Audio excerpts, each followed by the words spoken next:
Coming up on the Get Lean, Eat Clean podcast. And red meat's vilified. People are switching more and more and more to chicken and pork. Mm-hmm. And chicken and pork, unfortunately, again, how they're being raised currently, 99%. And yes, even the pasture raised chicken and pork are fed corn and soy, which unless you're growing the corn and soy on your farm and then feeding it, like, again, this is a system that just is not sustainable by any means. You're growing these enormous monocrops, which are just one species of plant over an enormous swath of land that destroys biodiversity, rapes the soil of nutrients, and causes enormous problems down the road. And so you're doing that to feed these animals, again, even if they're pastured, free range, heritage, whatever, the highest quality you can get, they're made on a system that is inherently not regenerative. Like I don't have any examples that I know of that are regenerative pork or regenerative chicken. So that label to me is confusing. Hello, and welcome to the Get Lean, Eat Clean podcast. I'm Brian Grin, and I'm here to give you actionable tips to get your body back to what it once was 5, 10, even 15 years ago. Each week, I'll give you an in-depth interview with a health expert from around the world to cut through the fluff and get you long-term sustainable results. This week, I interviewed Dr. Anthony Gustin. He's the founder of Zero Acre Farms, Perfect Keto, and Equip Foods. He's also the host of the Natural State podcast and the author of the best-selling book, Keto Answers. We discussed how seed oils are causing obesity, inflammation, and chronic disease, along with the issue with chicken and pork, importance of regenerative agriculture, what's the deal with fiber, what we can learn from the Hadza Tribes where he visited, and also his one tip to get your body back to what it once was. I really enjoyed interviewing Dr. Anthony Gustin. Hopefully you'll enjoy it as much as I did, and have a great day. And thanks so much for listening. All right. Welcome to the Get Lean, Eat Clean podcast. My name is Brian Grin, and I have Dr. Anthony Gustin. Welcome to the show. Thanks for having me. Appreciate it. Yeah, I appreciate you coming on from Austin, Texas, and excited to have a fellow keto member, or former CEO, founder of Perfect Keto. And maybe perhaps tell the audience a little bit about your background, how you got into sort of the health and wellness space, and so they just have a little bit of a background. Yeah, I think that started with me being super fat and sick when I was younger. Chicago guy, you probably know, Midwest is not the healthiest place, especially when you're on the suburbs or beyond. And that's where I grew up in Minnesota, and was just super unhealthy, super fat, super sick. Knew I didn't want to live that life, and sort of turned that around myself when I was young, and knew that I just wanted to be dedicated to helping other people do that. I didn't know many other options at the time. So I sort of fast tracked to wanting to be doing more preventative work, working with athletes and things like that. So got my master's in sports rehab and doctorate in chiropractic. Went out, was dealing with a lot of patients in San Francisco, had a couple clinics there, and then started launching a lot of information online, building a little bit of an audience there. And then a couple different companies, one's Equip Foods, still active, and then also Perfect Keto, to just help people with bridging to a ketogenic lifestyle in an appropriate way. So sort of creating solutions for people, a lot of information on that. And yeah, it's just always trying to figure out how I can best help people, and helping myself learn, and, creating new ways to do that. And so, I mean, I think that thread has gone a bunch of different places. We can dive in wherever you want, but sort of more recently into regenerative ag. Got a farm myself here in Texas that I'm starting up, and just really looking at, man, if we ignore the health of our soil, we're just screwed. And I think that, you can do all the health biohack stuff all you want, but man, if we're not taking care of this stuff, there's an expiration date. And so I've been really fascinated with the convergence between, what people call a climate or environmental problem. I think of it more of an ecological problem, of which we're an integral part, an integral destroyer, and how that relates to health. And so that's kind of where my most recent focus is on right now, of how do we integrate those things and help increase health span and the health of the population, while also restoring ecology. So yeah, well, let's way to say where I'm at now. No, thank you. Let's go down that road as far as regenerative agriculture and what's going on currently with monocrop agriculture, and how that's sort of destroying our food system. So what have you learned just from your research, and what can people take light of that they might not know? Yeah, I'm not a dogmatic person when it comes to nutrition. I've been sort of involved in the real food / paleo stuff. People call me a paleo guy to begin with, and then I was helping people with ketogenic diet, and people call me a keto guy. And like, I think I'm a little bit more. I'm certainly not a carnivore-ish person, but throughout the whole thing, I've just thought that, hey, these are tools that people can use. Whatever works for you to reach your goals, totally fine. I think there's some non-negotiable things here, like you should be eating real food, not processed food. So it's just very clear. Like if you're buying super processed and refined stuff made by factories, like it's likely not going to be better for you than real food. And that nutrients matter. It's not a calories in, calories out thing. There's more than that. And as I've dug in deeper to this stuff, and this is where I think I get lumped in a little bit more to the animal-based crowd, and like I said earlier, I'm really interested in, can we grow nutritious food indefinitely? Yes or no? Like, what does that look like? What do those systems look like? What do those farms look like? What do those processes look like? There is not one option that I'm aware of using plants to make nutritious food long-term for humans. Every aspect of farming plants requires external inputs to make the thing go. And what that means is that it's not a closed system and that you have to be trucking things from the outside. And you can't do that indefinitely. A lot of our natural resources, what people don't understand, it's much like a bank account. It's not an infinite supply. And so we're taking things from other places and bringing them on farms to do more plant-based agriculture. I don't think plants are bad or going to kill people like a lot of carnivore folks do. But when you look at it from a perspective of, is this food system truly sustainable to make nutrient-dense food for people? The answer is absolutely not for a plant-based diet, which is extremely ironic given the position that the plant-based people have, which is that animals are actually the worst thing for the planet when it comes to food stuff. So it's as with almost everything you hear from mainstream media these days, is the opposite is true. So it's been fascinating to dig into that, because, and this is the part of my farm of thinking about what are the things that people can do without a lot of external inputs. And like even with animal agriculture, I think there's a lot of issues which we can get into, but that's kind of been my latest fascination of what is truly on a small scale, on a large scale, on a replicable scale, sustainable, but not only sustainable from just providing calories, what's sustainable for providing actual nutritious food. I think another enormous issue is that we've depleted our soils with the mineral content that actually needs to exist. And we're now at a point where we are we're basically like spraying multivitamins on the soil, acting like that is the same as if humans just took a multivitamin, ate Doritos, they'd have the same output. It's ridiculous. And so we're making all this artificial nitrogen and all this stuff from natural gas. It's like even more of an unsustainable thing. But yeah, I'll pause. I mean, I could rant probably for hours about this stuff. I've been going nuts about it, but yeah, happy for you to ask any questions you have about. Yeah, is that part of the reason why you bought a couple farms? Is it to go into this issue and try to figure out like what works best and solve this issue around, obviously huge issue around industrialization and what's happening to like our soil? Yeah, I mean, the way I learn things, whether it's nutrition, health, or anything else, is by doing it. And I don't know, I think that some people can just read books and learn. I like to get my hands dirty, and so I've been doing that literally, and it is a lot of work. And I think there's a lot of farmers who don't have the background that I have in business and marketing and health and all this type of stuff. And I don't see many people looking at it, and I don't blame the farmers, but they're not looking at it from a point of how nutrient dense is this food? What is the nutrient content of what I'm raising? And I think that what you have happen is you have a lot of smaller farmers over time, where we have a lot of reasons that that farms are getting smaller.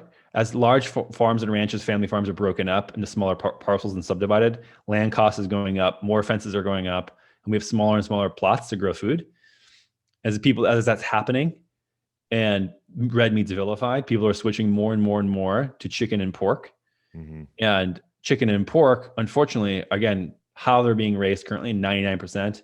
And yes, even the pasture raised chicken and pork are fed corn and soy, which unless you're growing the corn and soy on your farm and then feeding it, like, again, this is a system that just is not sustainable by any means. You're growing these enormous monocrops, which are just one species of plant over an enormous swath of land that destroys biodiversity, rapes the soil of nutrients, and causes enormous problems down the road. And so you're doing that to feed these animals. Again, even if they're pastured, free range, heritage, whatever, the highest quality you can get, they're made on a system that is inherently not regenerative. Like I don't have any examples that I know of that are regenerative pork or regenerative chicken. So that label to me is confusing. There's a couple small, like Wildom Farm is a really interesting example. They do a lot of forest raised hogs, and their nutrient profile, the animal actually looks like what the animal should have. When you feed them all this corn and soy, it's bad for the environment. And again, this whole thing's connected. Typically when it's bad for the environment or ecosystem, it's also bad for our health, human health. Things are all reflected in the same thing. So when you feed these animals corn and soy, just like humans, they store a massive amount of polyunsaturated fatty acids, omega-6 fats, linoleic acid particularly, which makes them extremely unhealthy. So it's not lost to me that system is the same. Like no one's looking at how can we raise healthy chickens or pigs. No one's like, we have models on cattle and it's great, but it takes a lot of land to graze animals. And so I'm more focused on how can small farms produce a lot of nutrient dense food. Mm-hmm. Curious of if we take corn and soy and feed it to a batch of chickens or pigs, while simultaneously take another batch of chickens or pigs and feed them no corn and soy and locally milled grains of whatever or any sort of supplement. And the reason you need to do that is because the animals, if they aren't given feed, the carrying capacity for them is dramatically lower. It's not the case for ruminants. So the carrying capacity of land, and let me know if this is too much of a deep dive. No, this is good. I wanted to get into the pork and chicken issue because I don't know. You tell me, chicken has been on the rise as far as it seems like we've consumed more and more of it over the years. Exponential increase, yeah. And is that because it's less land intensive and it's cheaper, and they can make better margins selling it? Is that part of it? Yeah, the vilification of saturated fat and red meat has a lot to do with it. Yeah. And then the industrialization of the food supply system. So we're making this basically free grains. And with chickens, again, even the pasture ones, 99.9% of them are this one breed called Cornish cross that are bred specifically and have been bred over the last several decades to get big and fat and thick on specifically corn and soy. So if you feed them anything else, they'll essentially get sick and die, and they won't get to weight quickly. What should they eat? This is a good question. I mean, where did the chicken come from? It's jungle fowl. So it should be up in trees. It should be in jungles. And how long does it take to get to weight? And we can talk about this with pigs as well, wild boar, et cetera. There's a lot of differences here, but it would take probably about a year for a chicken to get to maturity, which would be about 1/4 or 1/6 the size of a Cornish cross breed, which is what, again, 99%, even the pastured birds are, which get to weight in about 6 weeks.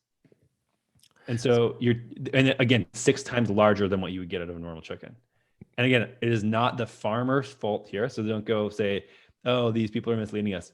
It is literally the industry is now pegged to this industrial system where people are demanding chickens and farmers are trying to do the right thing. It is infinitely better for a farm to have a chicken on grass, even if they're fed corn and soy, than to have chicken inside raised on concrete for a variety of reasons. It's better for the soil, get the manure out there. It's better for the animals. It's better health-wise. It is better for sure. But again, at the end of the day, we're not asking the question, is this growing the healthiest food? Is this species appropriate for the animal? Is this a healthy food for humans to eat? Is this a sustainable way to actually grow food? Which again, maximal irony that the vegans focus on grazing animals, which is like literally the only sustainable food source we truly have as a problem. And even in animal agriculture, they're not the worst.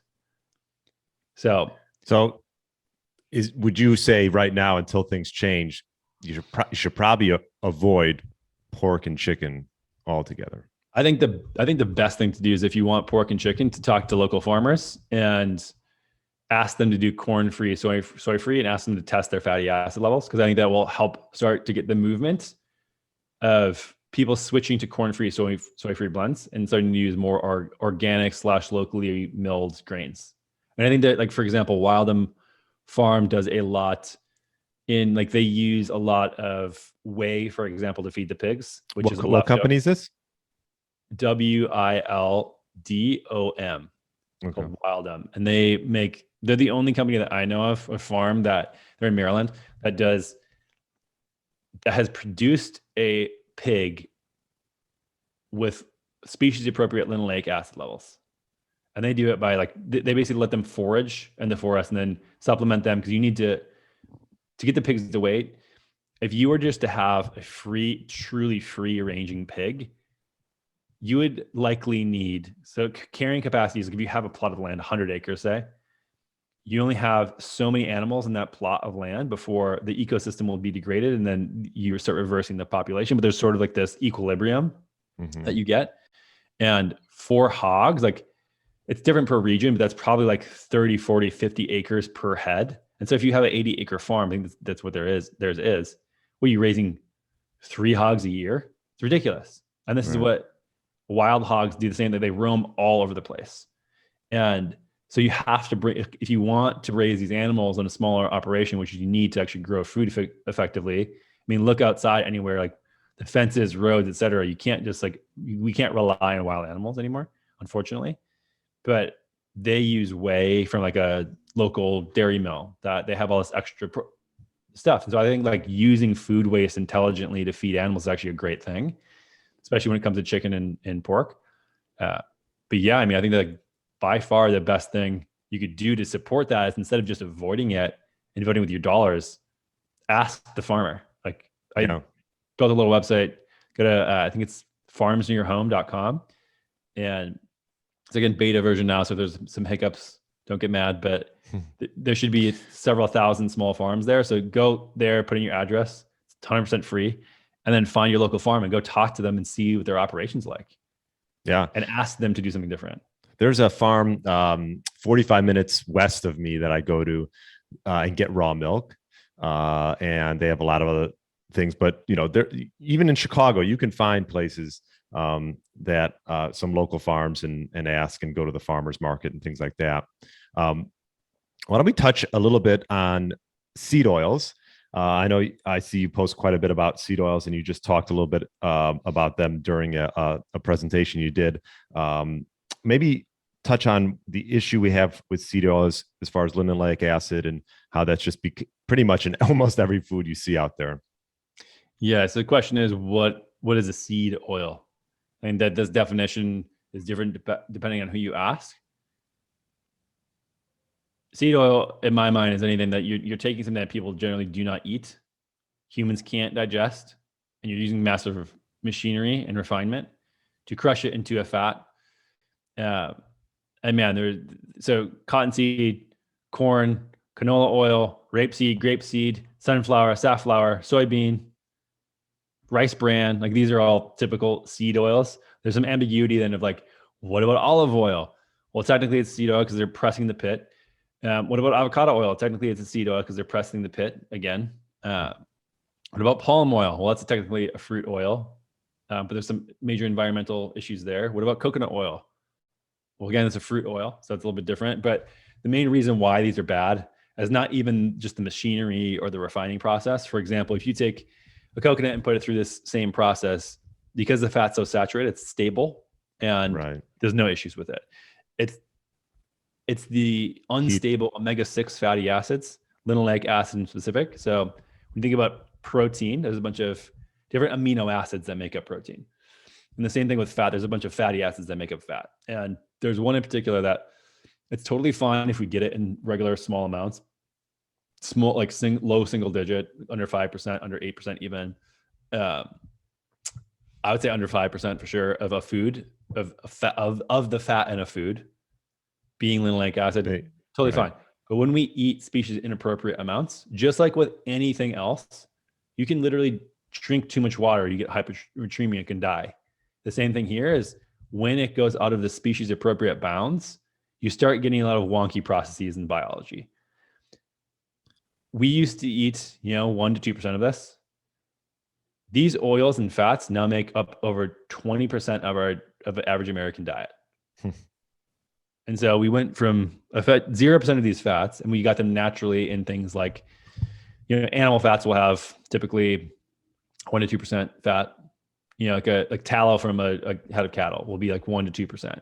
Even in butter, cream, et cetera, it was like low single digits. Soybean oil, 70%, 60-70%. Sunflower oil, 75%. Rapeseed oil, same thing, very high. And then you start having this spectrum of amount of linoleic acid, and olive and avocado are much lower, but they're still 5 to 15 times higher than what we should have. So they are about, a good avocado or olive oil brand will be around 10 to 15%. Olive oils can range dramatically and go from actually like 10% to about 40% linoleic acid. Avocado oil, a study came out of UC Davis last year where 88% of avocado oil is actually soybean oil anyways. And so adulteration in those places is rampant. So linoleic acid is a problem. Why is it a problem? Well, it basically breaks your mitochondria. So the powerhouse of your cells, basically why your body runs the whole machinery, cellular machinery. It breaks. It leads to, also independent of that pathway, is a massive amount of toxic metabolites. And so people get really upset, especially the vegans online. You say, hey, this food is toxic. And they go, well, do you know what a toxin actually is? That's not toxic. It's ridiculous. It's like, there are literally entire research journals. I'm not talking about just like a one study thing, like an entire amalgamation and a journal of studies on just single metabolites of downstream things of linoleic acid. We're talking things like 4-hydroxynonenal, 9-ho, 13-ho. There's hundreds of these metabolites that are processed that, again, in excess, your body can't handle the processing of these fatty acids. They become highly unstable, and they lead to these literally toxic compounds in your body. So not great. Yeah, not good. And these seed oils, a lot of times you don't know they're in there, right? I think that's what makes it so toxic, in the sense that, you can't taste them really. I'm assuming 99% of the restaurants are cooking in these oils.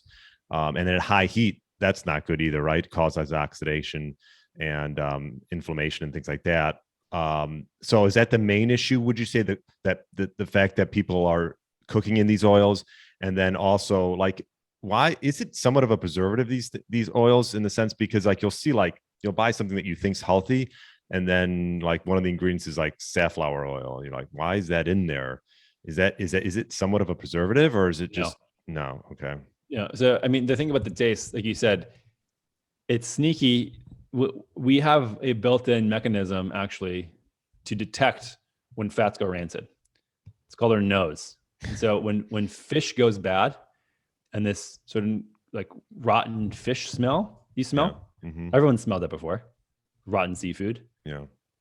You go, oh shit, that is disgusting. I'm not going to eat that. You're repulsed by it. Every human. You don't have to learn that. It's innate to our biology. That is actually the polyunsaturated fatty acids oxidizing in fish. That's what you're smelling. It's not something unique to fish. It is just fatty acids that are in seed oils also. And so if you were to take a seed oil and not take it through the refining, bleaching, and then deodorization process, it would smell like rotten fish. But the thing is, we bleach those, we take everything out and we process it in a way where we are removing the mechanism for us to smell that is rancid. So these oils can be sitting on your counter for 3 years, or in a product or whatever, and be completely rancid, which means rancid basically is the oil's oxidized and extremely inflammatory at this point. So it can be sitting there completely rancid, and like you won't know. We've taken out that defense mechanism, that alarm bell, which is insane. Yeah. And that allows it to be ubiquitous everywhere, because it's this hidden ingredient that can be stable. And so pretty much everything else, and this is why I said before, like the processed food thing, like you can have something taste artificially amazing indefinitely. Like there's no, like you have no ability to relate with your biology. You have a piece of meat or a piece of fruit. I don't care if you're totally vegan, whatever.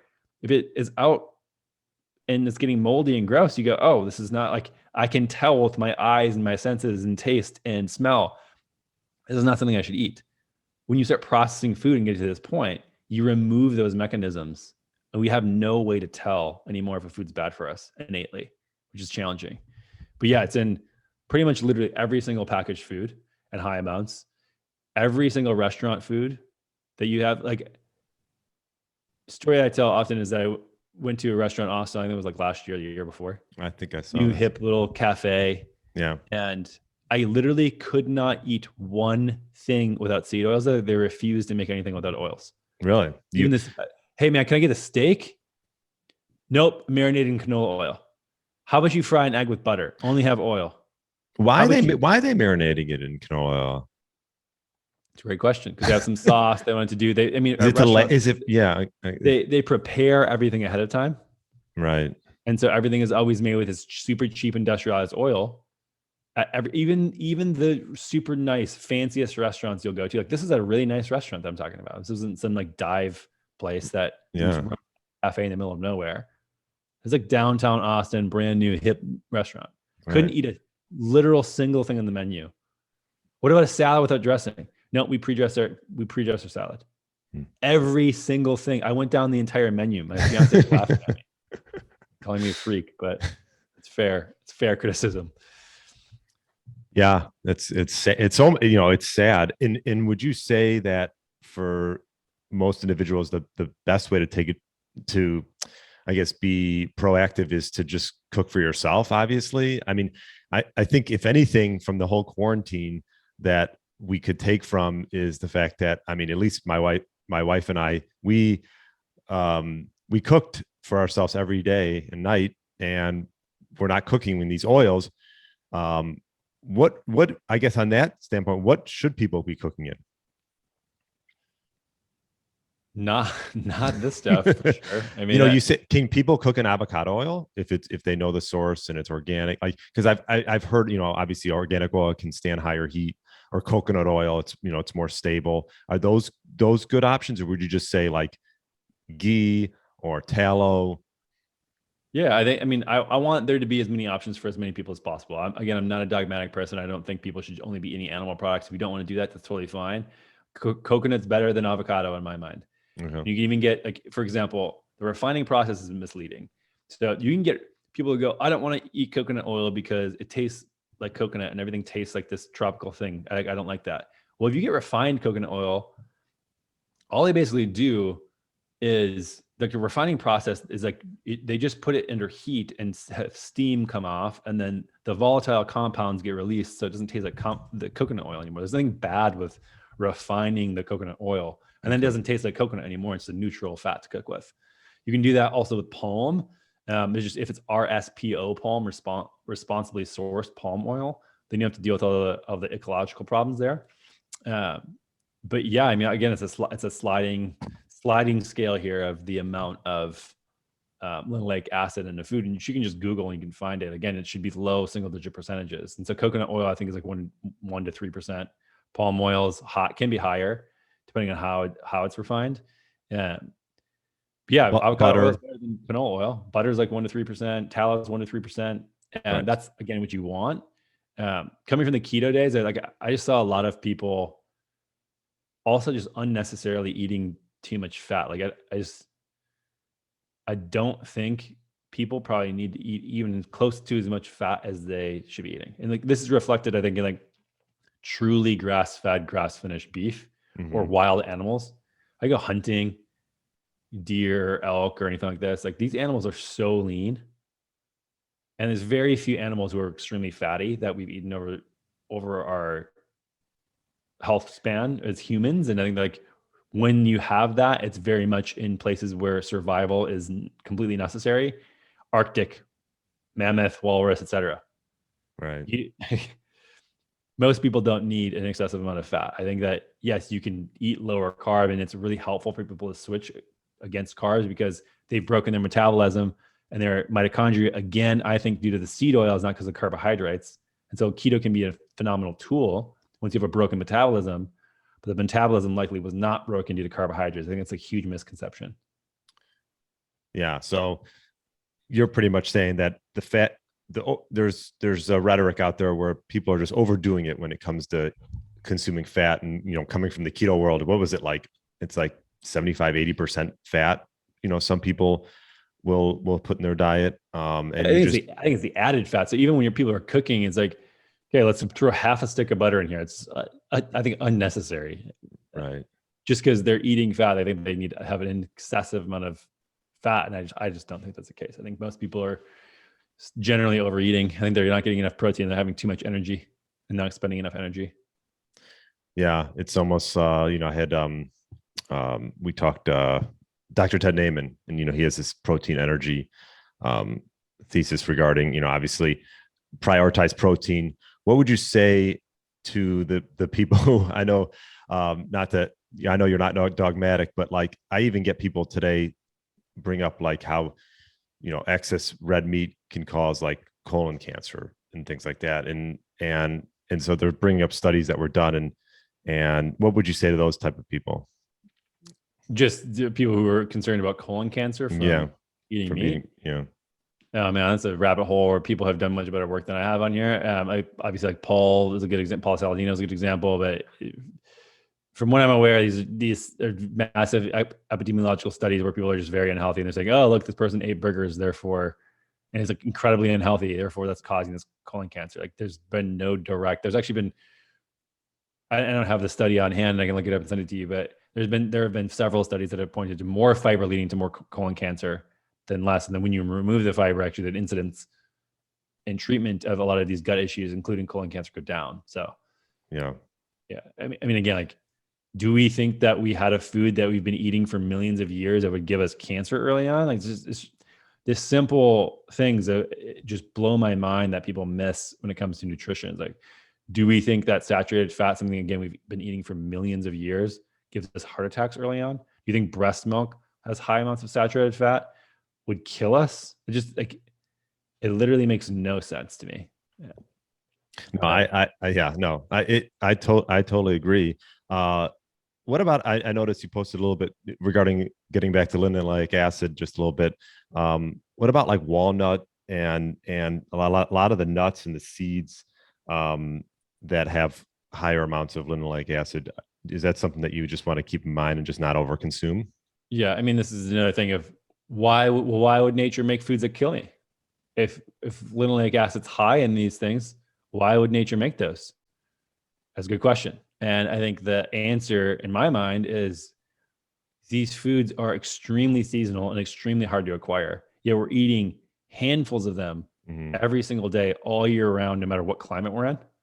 Like, I live in Texas here. There's a lot of pecans, and they fall 1 month of the year, and they're extremely hard to get into and eat. And so I see all these animals walking around eating them. Like, oh, this is clear what's going on here. You're getting fat for the wintertime. And we know that these things lead to these linoleic acid, for a variety of reasons, leads to obesity. And so a lot of things in nature, I think people think, I mean, you get all the longevity freaks out there, the frail little guys who are, don't ever eat meat because it causes mTOR spike and all this type of stuff. It's like, yeah, some of these things are good to have transiently. And our biology has meant to preserve these mechanisms, but we have them unchecked all the time. And so stress is good short-term, bad long-term. Fat gain, inflammation was likely very good short-term. And the plants and animals work together. It's like, okay, you produce this thing, it's getting colder out. I need to produce this nut that has linoleic acid in it because it's actually getting colder, and the polyunsaturated fatty acids can work in the plant metabolism better. So if you get higher in latitude, you actually get higher amount of polyunsaturated fatty acids in the seeds because it's colder. So the plants need a more fragile fat to go around the plant metabolism. And so the higher in latitude, the colder it gets, the more the animal needs to be fat during the wintertime to survive. Right. And so it's kind of an elegant little pairing historically and evolutionarily. But we have, again, like, we've taken out of there. And like, I don't think I'm a complete naturalistic fallacy guy where I think everybody should be eating like only local season or whatever. I think that's kind of impossible now. But you can't like disrespect the fact that like there could be a role to increasing inflammation and obesity short term, and it's not even obesity, it's just weight gain, which is like it's preferred. It's a survival advantage for animals that have longer, harder winters. And so don't eat for winter. It's kind of like, unless you want, unless you're gonna again have energy decrease for several months and you want to gain a little fat for whatever reason, like that's totally fine. But just know that you're eating food that's preparing animals for wintertime all of the time. That's a good way to state it, because I just interviewed, I haven't published it yet. Dr. Richard Johnson wrote the recent book, Nature Wants Us to Be Fat. And he touches on how fruit and how, these animals for hibernation, they're eating a ton of fruit, high in fructose, and getting fatter for a reason, because they're hibernating. And so, no, it was an interesting interview. But did you visit? I noticed. Did you visit the Hadza? Yes, sir. What was the one thing that you'd say you learned? Did you go with Dr. Paul Saladino? Yeah. Him and I went together to have a hell of a trip. It was pretty crazy. What would you say one takeaway you learned from that trip? That all of our problems are due to our removal from our natural environment. And way more than just like, Paul, I think, was very focused on physical health via what they ate, which I think is important. But I think that is only, to me, one slice of what I consider health to be. I know many physically healthy people who are miserable, right? Unhappy, have terrible relationships, hate their life, but oh, great, I have a six-pack. Cool. Like, I don't know. I want the whole thing. I want the whole human experience, and to see a human in a natural human experience, instead of seeing the humans that I see in a zoo all the time, was amazing. So I think that's the biggest thing, of just like observing all of that. And not to say that like that's the only way humans can or should live. I also think like there's a lot of extrapolation of, oh, this one population, therefore all humans must do this. And I think that that's the beauty of nature, is that we're adaptable species that have thrived in many different climates. And like, I think that we could point to a lot of indigenous cultures that have eaten an enormous amount of plant foods, an enormous amount of carbs, an enormous amount of fat, and they all thrive. And so I don't like, it was fascinating to see. I think another big one is never trust science, because every single paper about the Hadza, bringing it back to like digestive health, et cetera, microbiome, like we should model it, has the most diverse microbiome. They eat hundreds of grams of fiber per day. It's just a lie. It's just not true. And so there's now studies that cite studies that cite studies that cite studies that cite studies from this original one. And Paul and I have dug back, and it was just an observational thing that they recorded. So they didn't have any photos or anything. They just wrote in the paper, Hadza eat hundreds of grams of fiber a day. A good dietary survey. Bullshit. It is absolutely not true. They couldn't do it even if they wanted to. And so now we have this quoted by probably hundreds of thousands of people or more. Oh, like we know this big thing about the African population that do this thing. Like, go there and tell me that they do this. Like, I was already a skeptical person. After seeing that sort of ludicrous disposition of what the truth was from what has been quoted by many, many, many studies and regurgitated from that, like, just don't trust anything unless you see it with your own eyes. I mean, it can be challenging, but man, it was unbelievable how inaccurate those were. And so like the question is, what was the motive? Why was that put in a study? Was there an agenda that somebody was trying to fit a narrative and I don't know what happened there, but yeah, that was shocking to me. Yeah. The whole fiber rhetoric.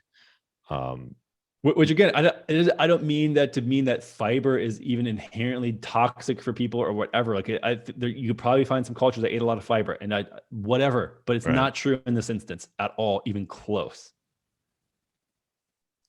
Yeah. And one of the things I know that Dr. Paul Saladino has added into his diet is fruits and honey. What are your thoughts regarding that, as far as adding that into people's diets? And I think they're great. I think that if they fit for your goals, great. But again, it's like honey. Okay. At least in Texas, honey is available 2 times a year. Same thing as nuts. It's like, okay. Right. Is there a natural thing that we're trying to tell ourselves here? In Texas, again, there's fruit only available a short period of time in the year. It's not all year. And so it's like a natural pulse style thing. I think it's impossible to think through, like, even if it's eating locally, my genetics are from mostly Western Europe. It's probably like the most appropriate diet to have. But even still, it's like majority of people are now, you have a Brazilian slash like parent with a Japanese parent making this kid who now lives in Alaska. It's like, how is this person supposed to eat? Like, the genetics have been so crossed over so long where I think it's hard to say, like, eat for your genetics, eat for your region. Like Costa Rica, where Paul lives now, there's fruit grows year round. And so I think it's a more appropriate thing. And I think that there's been some weird bastardization of fruit and genetic selection over time. But I think that if you're going to eat plant food, it's in carbohydrates is probably the best source. Root vegetables, I do well with, Paul doesn't do well with. And so I think it's just, again, if you have some sort of a framework of, I think at least eat foods that spoil, eat stuff that goes bad. Right. Like, when you think about what it means to go bad and spoil, it's bacteria wants to eat that and decompose it and return it back into the soil, which I told before was like so important. And if even bacteria doesn't want to eat the food, there's probably an issue there. Like, humans shouldn't be eating the food. And so if you leave out some sort of bar or whatever, like, it looks no different in 5 years from now than it just does today. Probably should not be touching that thing. And again, like, there's obvious exceptions to this. Don't need people to like jump down my throat on this, but as a general rhetoric and framework to think about, like, it's like, okay, let's think about local seasonal foods with where I am. It's probably going to be the highest nutrient density that you can get. Now let's start testing it out. Like, what's important to you? Is your history that you have eaten a lot of seed oils and carbohydrates and have gotten metabolically broken? Well, okay, it might make sense to not do a lot of fruit. Are you just like a genetic freak like Paul and can eat whatever you want, even if whatever, without having any sort of physical differences? Then okay, then eat like whatever fits that. But ultimately, figuring out what your goals are, what your health history is, where you want to go, and then doing the personal work instead of like trying to find some sort of pariah online who's spouting nutritional advice, I think is really the bang for your buck. Is just like do your own work, which is the least appetizing for people, I think. But right, people want to be told exactly what they should do. They're like, oh, well, how should I eat this and that? And there's some mainline rules, good baseline rules like we've talked about already, that everyone should follow. Obviously staying away from processed foods and seed oils and things like that just go without being said, or for some people. But what have you learned about yourself and through self-experimentation? I like to talk about routine. So what is your typical routine, maybe eating, and do you do some fasting and things like that?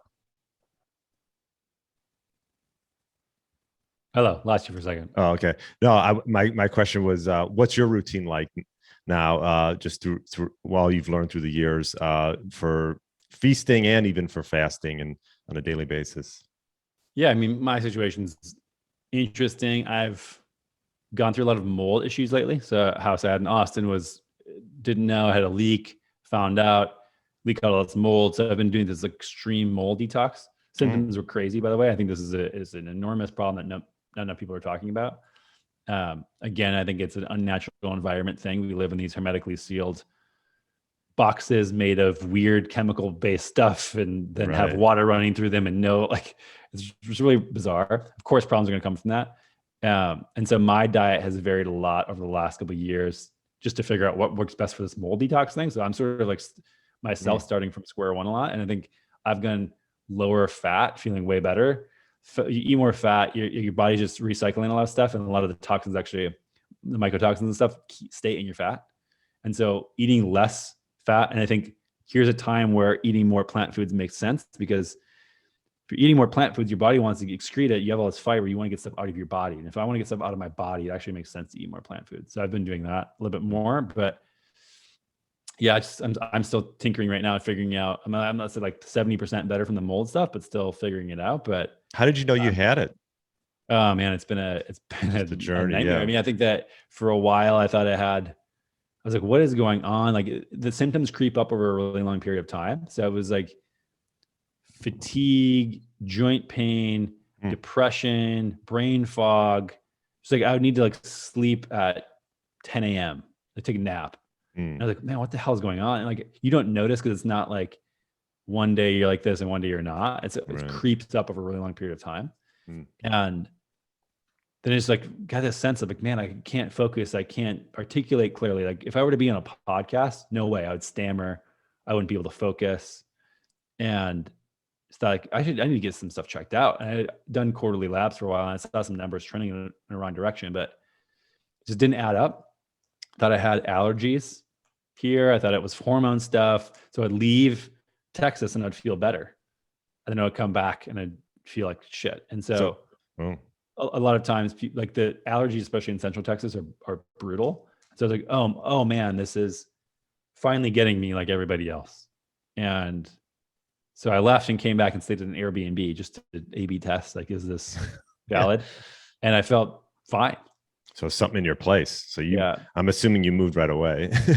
Yeah, we got the hell out of here and then remediated, and it's fun. The place is fine now, but there's essentially 4 things to worry about. And I'm going to be doing some talking about this and publishing some more information, but you need to essentially look at the source of mold and where it is and verifying that you have it in your house, and then where it is and what types you have in your body, and then how to get rid of it effectively in your house and your items, and then how to get rid of it effectively in your body. And so there's these 4 main things that you need to worry about.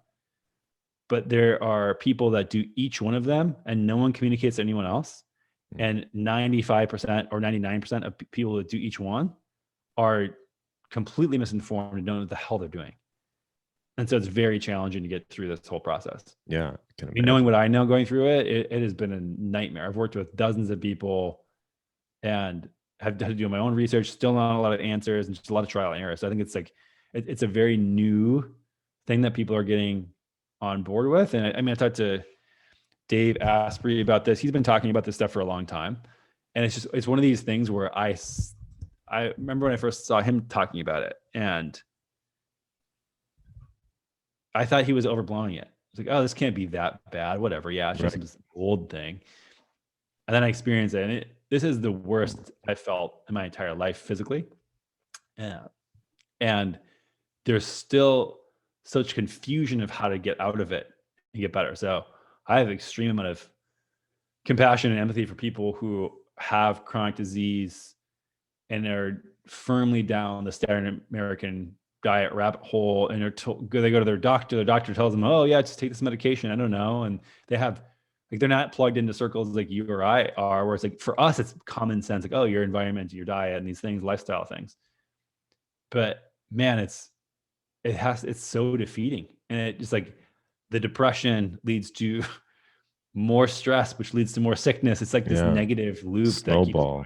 It is brutal, man. And well, I'm glad you're feeling, at least, like you said, you're back to what, 70, 75, 70%. There's some good days, there's some bad days, but overall, I mean, I stayed in a place in Santa Barbara a couple weeks ago and stayed there for 3 or 4 days. And like, I knew every day, I was like, woke up the next day, this place has mold, had a headache. Next day it was like brain fog and low energy. 3rd day was depression. I was like, oh, this is how I felt every day for 2 years. Wow.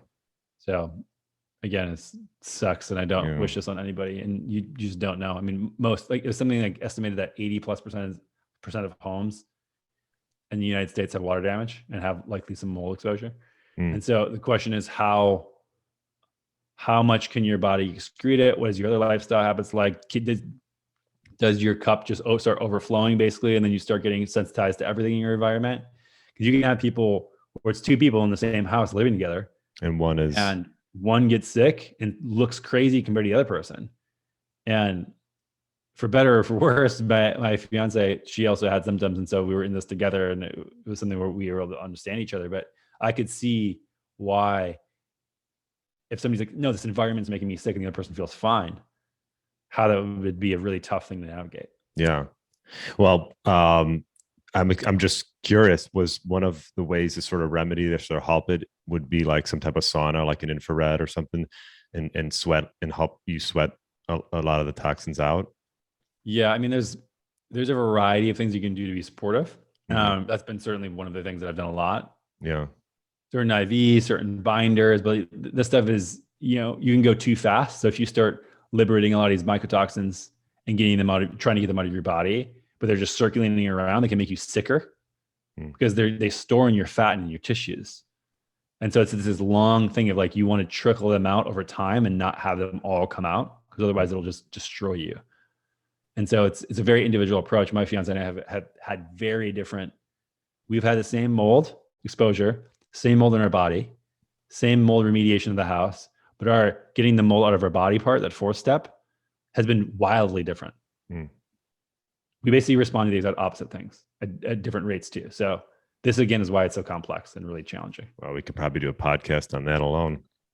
Oh man, start a whole operation about this stuff. I mean, it's really in depth and there's a lot to learn. And yeah, I feel really bad for anybody who's in the midst of this process. It's not fun at all, but there is hope. I've had a lot of people who I've met in this journey of, I tried to find for a long time. What happens is you get sensitized to local allergens. And if you get sensitive to mold in Austin, it's common that you also then get high allergies. Mm-hmm. So there's been a lot of people that I've known who said, yeah, I got mold and I had to basically move away from Austin. So I was on this mission for a while just to find anybody who has had mold exposure here, who stayed here. Mm-hmm. And then I find a couple people, team me hope. So if I can get through it here, anybody can get through it. So just wow. So it's okay. So it's a lot have to do with Austin, not necessarily just the place that you lived in, the house that you lived in. There are regions that are higher in mold exposure than other places. Here, it's just so common because it's really humid and it's also really hot, and there's a lot of natural particulate. And so when you have the HVAC system running all winter long, all summer long, you have all the humidity come in and all the particulate come in, and then flush around in all these weird cavities in your house, and then get any water exposure on top of that, you just start getting mold growth. And you can test for it in your house, right? Yeah, testing. I have a podcast release about this, but be wary of almost every single testing company. If they just come in with a little thing and test, it doesn't work. And I mean, this again is the challenge, that unless you open up every cavity in your house, how are you going to know? You can do these things called ERMI tests that are basically like you swipe a Swiffer pad on the ground, get dust particles, and then send that in. They say, hey, you have these certain mycotoxins. The problem with that is that I did that after we remediated our house, and super high, like, oh shit, we have to move out of this place or sell it or something.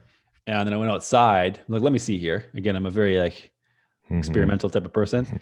Wipe the ground. We have an outdoor gym. Wipe the ground in there. It looked the exact same.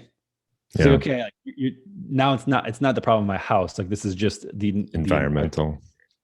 And there's things like this where I present this logic to remediators or doctors, and like, hey, what do you think about this?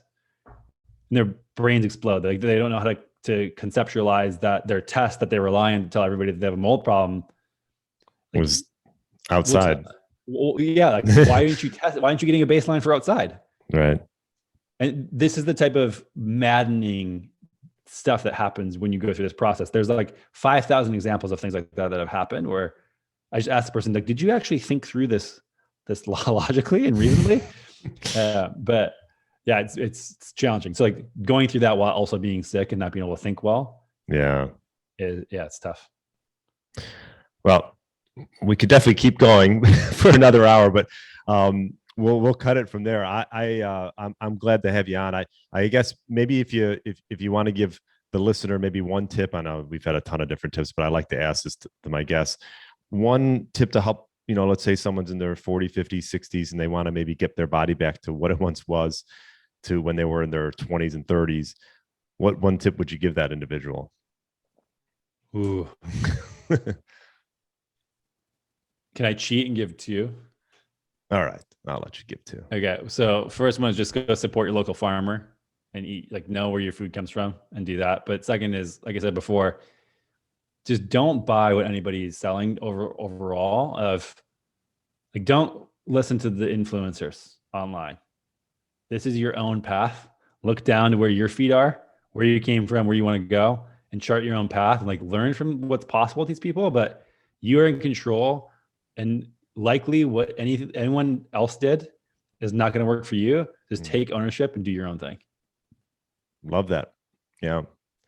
Well, thank you so much for coming on, Dr. Anthony. And where's the best place for people to find out what you're up to next? I know you got a lot of things going on. Yeah.